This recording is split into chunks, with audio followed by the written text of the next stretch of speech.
ప్రభువైన యేసుక్రీస్తు నామంలో మీ అందరికీ నా హృదయపూర్వక వందనాలు.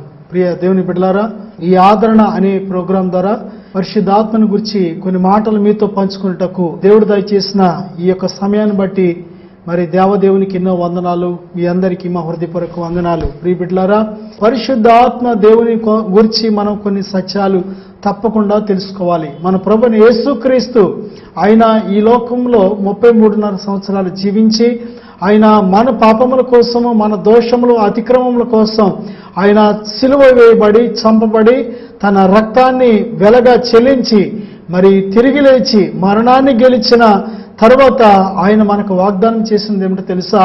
ఆయన పరిశుద్ధ ఆత్మను, త్రిత్వ దేవునిలో మూడవ ఆయన మరి దేవునిగా తండ్రి అయిన దేవునితో కుమారుడైన దేవునితో సమానముగా పిలువబడుచున్న, సమాన శక్తి కలిగిన, సమాన అర్హత కలిగిన అన్ని విషయాల్లో కూడా తండ్రి అయిన దేవునితో కుమారుడైన దేవునితో మరి పరిశుద్ధాత్ముడు కూడా సమాన గుణ లక్షణాలు కలిగిన దేవుడై ఉన్నాడు. పరిశుద్ధాత్మ దేవుణ్ణి తండ్రి అయిన దేవుడు మనకు సంచకరువుగా ఇచ్చాడు. మనము మనంతటా పాపాన్ని జయించలేమని, మనము మనంతటా మన యొక్క స్వశక్తితో ఈ శరీరాన్ని జయించలేమని, మనము మన యొక్క సొంత శక్తితో ఈ లోకాన్ని జయించలేమని, పాపాన్ని జయించలేమని ఎరిగిన దేవుడు తన ఆత్మనే మనకు సంచకరువుగా ఇచ్చాడు. దేవుని ఆత్మను గురించి చాలా మందికి తెలియదు. ఈ లోకం దేవుని ఆత్మను గ్రహించలేదు. ఈ లోకం దేవుని ఆత్మను తెలుసుకోలేదు. కనుక దేవుని ఆత్మను పొందాలని, దేవుని ఆత్మానుసారిగా జీవించాలనే ఆలోచన వారికి రాదు. కానీ యేసు ప్రభువును అంగీకరించిన నీకు దేవాది దేవుడు మరి అపొస్తలుల కార్యాలు 2:38 చూసినట్లయితే మరి దేవుడు పరిశుద్ధ ఆత్మను మనకు ఒక వాగ్దానం చేసి దేవుడు అనుగ్రహించాడు. యేసు క్రీస్తునందు ఎందరైతే విశ్వసించారో, వారి పాపాలను గురించి పశ్చాత్తాపడ్డారో, ఎందరైతే యేసు రక్తం చేత కడగబడ్డారో వారందరికీ కూడా పరిశుద్ధాత్మను దేవుడు ఉచితముగా ఇస్తున్నాడు. ఒక ఆయన ఇంత డబ్బు తీసుకొచ్చి మరి అపొస్తలుల దగ్గరకు వచ్చి, అయ్యా ఈ పరిశుద్ధాత్మను నాకు దయచేయండి, నేను ఎవరు తల మీద చేయి పెడతానో వారు కూడా ఈ పరిశుద్ధాత్మను పొందుకోవాలి, వరాలు పొందుకోవాలి, ఇటువంటి వరం నాకు దయచేయండి అన్నప్పుడు ఆ యొక్క అపొస్తలులు చెప్పిన మాట ఏమిటో తెలుసా?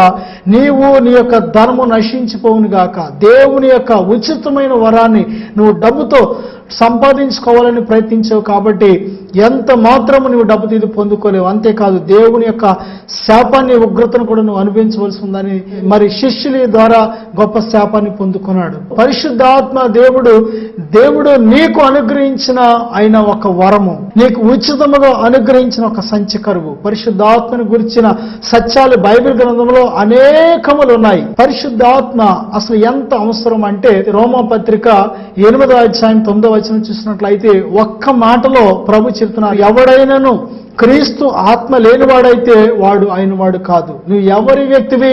నువ్వు యేసుక్రీస్తు సంబంధించిన వ్యక్తివా, లేక క్రీస్తు విరోధికి సంబంధించిన వ్యక్తివా? నీవు ఆత్మ సంబంధమైన వ్యక్తివా, లేక లోకానుసారమైన వ్యక్తివా? ఒకవేళ నువ్వు పరలోక రాజ్యానికి సంబంధించిన వ్యక్తివా, లేక నీవు అగ్నిగుండానికి వెళుచున్న వ్యక్తివా? నేను ఒకసారి పరీక్షించుకో.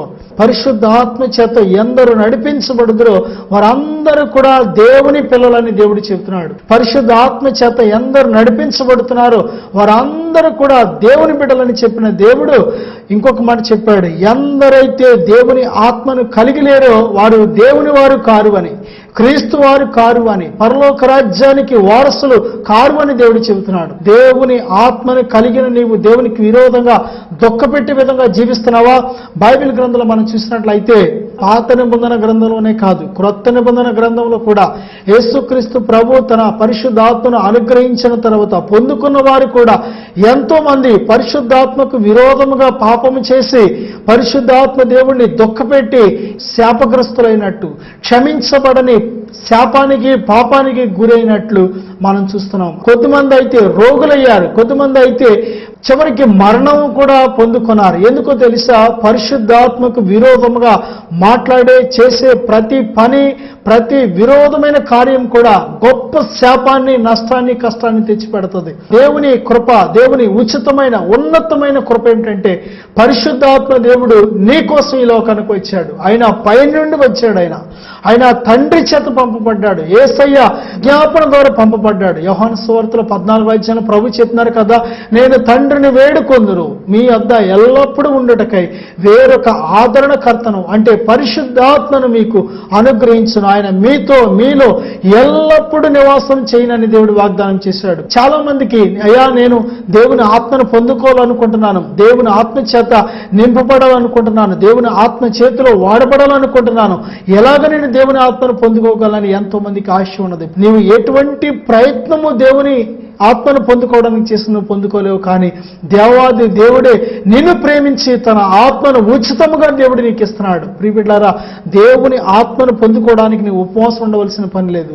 దేవుని ఆత్మను పొందుకోవడానికి నువ్వు ఎక్కడికో కొండలకో గుట్టలకో వెళ్ళి తపస్సు చేయవలసిన పని లేదు. కానీ దేవుని ఆత్మను పొందుకోవాలంటే అపొస్తలుల కార్యాలు 2వ అధ్యాయం 38వ చూసినట్లయితే మారు మనసు పొంది నీ పాపపు బ్రతుకును విడిచిపెట్టి దేవునికి విరోధమైన ప్రతి ఒక్క మనస్సును విడిచిపెట్టి ప్రతి గుణాన్ని విడిచిపెట్టి దేవుని మనసును ధరించుకోవడానికి నువ్వు ఎప్పుడైతే ఇష్టపడతావో సిద్ధపడతావో వెంటనే పరిశుద్ధాత్మ దేవుడు నీ లోపలికి వస్తున్నాడు. నిన్ను దేవుని యొక్క కుమారుడు అని కుమార్తె అని ముద్రిస్తున్నాడు. పరలోక రాజ్యానికి నీవు వారసుడు అని తన యొక్క ఆత్మ నీలో ఉంచుట ద్వారా నిర్ధారిస్తున్నాడు. నీకు ఒక రుజువును కనబరుస్తున్నాడు. కీర్తన గ్రంథం 51వ అధ్యాయం 11వ మనం చూసినట్లయితే భక్తుడైన దావీదు చెప్తున్నాడు కదా, నీ యొక్క ఆత్మను నా నుండి తీసివేయొద్దని దేవుని సన్నిధిలో గోజాడుతున్నాడు. దేవుని ఆత్మను పరిశుద్ధాత్మను తన యొద్ద నుండి తీసివేయొద్దని, తండ్రి నీ ఆత్మను నా యొద్ద నుండి తీసివేయొద్దయ్యా అని కన్నీరు విడుస్తున్నాడు, పశ్చాత్తాపడుతున్నాడు, గోజాడుతున్నాడు. ఈరోజు ఎంతమంది దేవుని ఆత్మను పొందుకొని కూడా మరి దేవుని దుఃఖపెట్టి ఆ పరిశుద్ధాత్మ దేవుడు బయటకు వెళ్ళిపోయినా వారి జీవితాలు ఖాళీగా ఉన్నా దేవుని ఆత్మ లేకుండా శూన్యంగా ఉన్నా సరే అసలు వారికి అయ్యో తిరిగి నేను దేవునికి దగ్గర అవ్వాలి, దేవుని ఆత్మ నేను తిరిగి పొందుకోవాలి, దేవుని అభిషేకాన్ని మళ్ళీ తిరిగి పొందుకోవాలనే ఆశ లేని వారిగా ఉన్నారు. ప్రియబిడ్డలారా, ఈ యొక్క వాక్యాన్ని వినిచున్న నీవు కానీ దేవుని ఆత్మ అభిషేకాన్ని పోగొట్టుకొని దేవుని ఆత్మ నీ నుంచి విడిచి వెళ్ళిపోయారని తెలుసుకొని కూడా ఒకవేళ ఇంకా పొందకుండా ఉన్నావేమో, ఇదే అనుకూలమైన సమయం, ఇదే తిరిగి నువ్వు పొందుకునే సమయం, ఇదే దేవాది దేవుడు నిన్ను క్షమించి తిరిగి మళ్ళీ తన ఆత్మతో నిన్ను అభిషేకించే సమయం. పరిశుద్ధాత్మ దేవుడు నువ్వు కానీ కోల్పోయినట్లయితే, పరిశుద్ధాత్మ దేవుడు నిన్ను విడిచి వెళ్ళిపోయినట్లయితే దావీదు చెప్పినట్టు తండ్రి తిరిగి మళ్ళీ నన్ను నీ ఆత్మతో అభిషేకించయ్యా, మళ్ళీ తిరిగి నీ ఆత్మతో నన్ను నింపు తండ్రి అని అడగడానికి నువ్వు సిద్ధంగా ఉన్నట్లయితే దేవుడు ఇప్పుడే ఈ మాటలు వినిచుండగానే తన ఆత్మతో నింపాలని దేవుడు ఆశపడుతున్నాడు. బైబిల్ గ్రంథంలో చూసినట్లయితే పరిశుద్ధాత్ముడు ఈ లోకం నుండి వచ్చిన వాడు కాదు. ఆయన పరిశుద్ధాత్ముడు అంటే గాలిలోంచి వచ్చిన వాడు కాదు. పరిశుద్ధాత్ముడు తండ్రి చేత పంపబడిన దేవాది దేవుడై ఉన్నాడు. ఆయన పరిశుద్ధాత్ముడు అంటే తక్కువ అంచనా వేస్తున్నావేమో. బైబిల్లో మనం చూసినట్లయితే యోబు గ్రంథం 33వ అధ్యాయం 4వ చూసినట్లయితే సృష్టిని జరిగించిన దేవుడు, ఆది యందు దేవుడు భూమి ఆకాశాలను సృష్టించినప్పుడు పరిశుద్ధాత్మ దేవుడు శూన్యములో ఆ జలముల పైన అల్లాడెను అని వ్రాయబడి ఉంది. నన్ను చూస్తున్నారు కదా, నా యొక్క దేహాన్ని మీరు చూస్తున్నారు, నా యొక్క చెయ్యి ఉన్నది. ఈ చెయ్యి నా యొక్క మనస్సులో నా హృదయంలో ఏ విధంగా నేను ఆలోచన చేస్తానో అదే విధంగా నా చెయ్యి కదులుతూ ఉంటుంది. నేను చెయ్యి ముడవాలనుకుంటే ముడవబడుతుంది, చాపాలనుకుంటే చాపబడుతూ ఉంటుంది. అంటే ఇది చాపకు మునిపే ఇది ముడవకు మునిపే దీని గురించిన ఆలోచన నా హృదయంలో వస్తుంది. అంటే ఈ యొక్క చెయ్యి తనంతట తాను ఉండలేదు, తనంతట తాను కదలలేదు. కానీ ఈ చేతికి బిగించబడిన ఈ నరాలు, ఈ యొక్క మాంసము, ఈ యొక్క సమస్త ఈ లింక్ ఏ విధముగా ఉన్నదో అదే విధముగా దేని ప్రియబిడ్డలారా తండ్రి కుమారుడు పరిశుద్ధాత్మ దేవుడు ఒకే ఆత్మీయై ఒకే హృదయము కలిగి ఒకే మనసు కలిగి ఒకే చిత్తము కలిగి ఒకే ఇష్టాన్ని కలిగి వారు ఈ యొక్క సమస్త సృష్టిని జరిగించినట్టు సమస్త తమ క్రియలలో ఒక్కరైనట్టు మనం చూడగలం. ప్రభు ఒక చోట చెప్పారు, నేను తండ్రి ఒక్కరమై ఉన్నాం, తండ్రి నాయందు నివసిస్తూ తన క్రియలు చేయించున్నాడు, తండ్రి చెప్పిన మాటలే నేను మాట్లాడుతున్నాను అని ప్రభు చెప్తున్నారు. అంతేకాదు పరిశుద్ధాత్ముడు కూడా యేసుక్రీస్తు ప్రభు ఏదైతే బోధించారో ఏదైతే చెప్పారో అదే పరిశుద్ధాత్ముడు బయలుపరుస్తాడే. కానీ వేరొక విషయాన్ని ఎంత మాత్రము పరిశుద్ధాత్మ దేవుడు చెప్పడు. యేసయ్యకు విరోధముగా ఎవరైనా మాట్లాడినట్లయితే అది దెయ్యపాత్మే. కానీ యేసుక్రీస్తు ప్రభు దేవుడు కాదు, యెహోవాయే దేవుడు అని కానీ ఎవరైనా అన్నట్లయితే అది దెయ్యపాత్మే కానీ పరిశుద్ధాత్మ ఎంత మాత్రము కాదు. ప్రియబిడ్డారా, యేసుక్రీస్తు నామాన్ని అవమానపరిచే, యేసుక్రీస్తు నామాన్ని కించపరిచే ఎటువంటి మాట మాట్లాడుతున్నా వారు దెయ్యపు ఆత్మ కలిగిన వారే కానీ, భ్రమపరచు ఆత్మ కలిగిన వారే కానీ ఎంత మాత్రము పరిశుద్ధాత్మ కలిగిన వారు కారు. పరిశుద్ధాత్మను కలిగిన వ్యక్తి మాట్లాడే మాట యేసుక్రీస్తు ప్రభును ఒప్పుకుంటాడు, తండ్రి అయిన దేవుణ్ణి ఒప్పుకుంటాడు. పరిశుద్ధాత్మ దేవుణ్ణి కలిగిన ఒక వ్యక్తి ఎంత మాత్రము పాపము చేయడని బైబిల్ చెబుతుంది.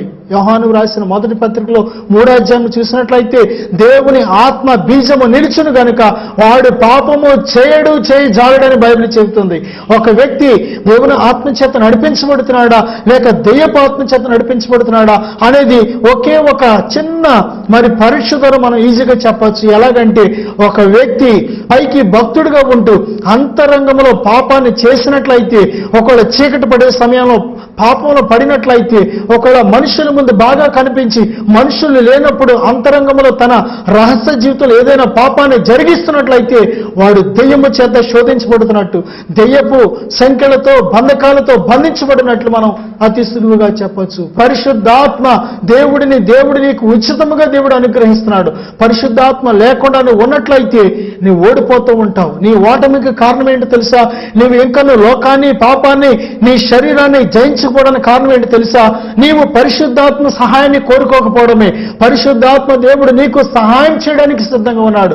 పరిశుద్ధాత్మ దేవుడు నీ లోపలికి వచ్చి నీ లోపల నివాసం చేస్తూ నీకు విజయవంతమైన పరిశుద్ధ జీవితం, విజయవంతమైన క్రైస్తవ జీవితం, విజయవంతమైన నీతివంతమైన జీవితం దయచేయాలని దేవుడు ఆశపడుతున్నాడు. నీ అంతటా నీవు పోరాడి, నీ అంతటా నీవు ప్రయాసపడి ఎంత మాత్రం నువ్వు విజయాన్ని పొందలేవని ఎరిగిన దేవుడు పరిశుద్ధాత్మను ఉచితంగా దేవుడు నీకు ఇచ్చాడు. ప్రియబిడ్డ, ఈ పరిశుద్ధాత్మ దేవుని నీ జీవితంలోకి ఆహ్వానించాలి అంటే ఒకే ఒక సీక్రెట్. ముందుగా యేసుక్రీస్తు ప్రభుని రక్షకుడని ఒప్పుకున్నట్లయితే, ఆయన రక్తము చేత కడగబడి నీవు ఎప్పుడైతే పశ్చాత్తపడతావో దేవుడు తన ప్రియకుమారుని యేసు రక్తం చేత నిన్ను కడిగి తన పరిశుద్ధాత్మతో నిన్ను అభిషేకించాలని ఆశపడుతున్నాడు. పరిశుద్ధాత్మను పొందుకున్న తర్వాత నువ్వు బహు జాగ్రత్తగా ఉండవలసి ఉంది.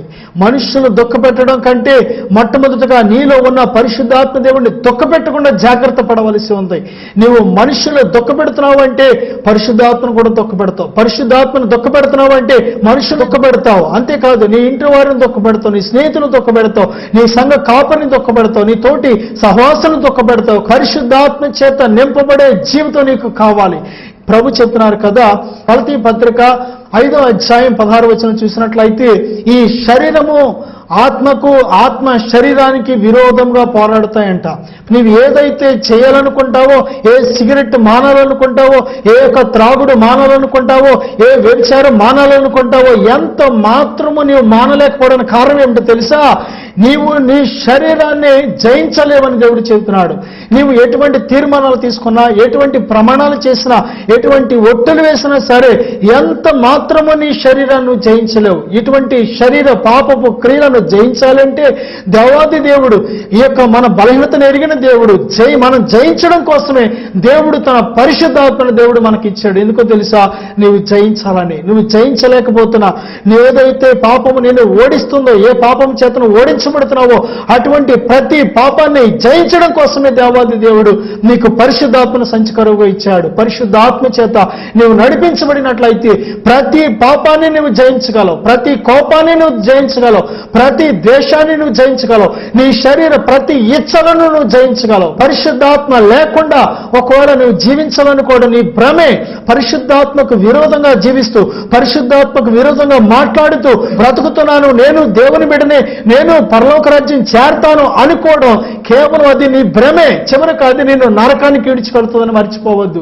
భక్తులు మనం చూసినట్లయితే చాలా మంది వారి దేవుడు పరిశుద్ధాత్మతో వారిని అభిషేకించిన తర్వాత ఒక ఆయన వ్యభిచారంలో పడ్డాడు. సంసోన్ జీవితం చూసినట్లయితే తను ఒక వ్యభిచారంలో పడ్డాడు. వ్యభిచారం చేస్తూ ఒక స్త్రీతో అక్రమ సంబంధం పెట్టుకొని పరిశుద్ధాత్ముడు నాలోను ఉన్నాడు అనుకుంటూ భ్రమపడ్డాడు. కానీ ఒక రోజున తనకు విరోధంగా ఫిలిష్తీయులు వచ్చినప్పుడు, పట్టుకుంటున్నప్పుడు తనలో ఉన్న శక్తిని ప్రదర్శించాలని ప్రయత్నించాడు, కానీ అప్పటికే పరిశుద్ధాత్మ దేవుడు తనని విడిచి వెళ్ళిపోయాడు. ప్రియబిడ్డ, చాలా జాగ్రత్త.